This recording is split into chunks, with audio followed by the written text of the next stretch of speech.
नमस्कार, देशरती संपादकीयमध्ये मी ऐश्वर्या शिंदे आपलं स्वागत करते।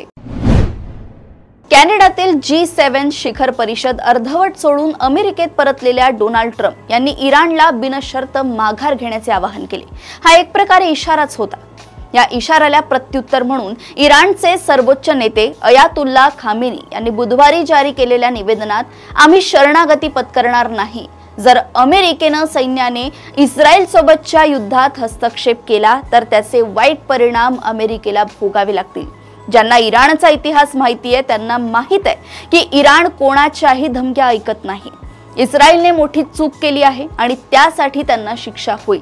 इराण लादलेली शांतता किंवा युद्ध स्वीकारणार नाही असं ठणकावून सांगितलंय।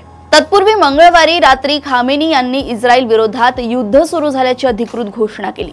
दहशतवादी इस्रायलला इराण कठोर उत्तर देईल, आम्ही कोणतीही दयामाया दाखवणार नाही असंही यावेळी खामेनी यांनी म्हटलं।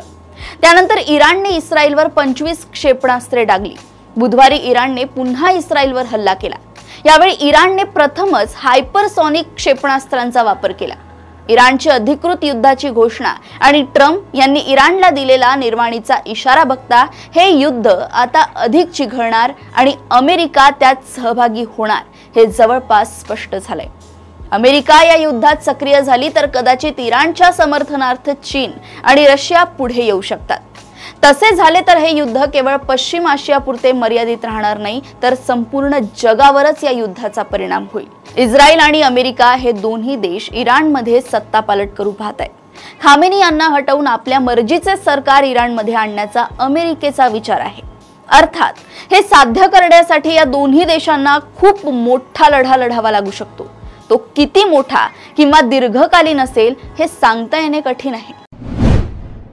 अशाच घडामोडी व अपडेट सोबत पुन्हा भेटूया देशोन्नती संपादकीयमध्ये। बघत रहा देशोन्नती। नमस्कार।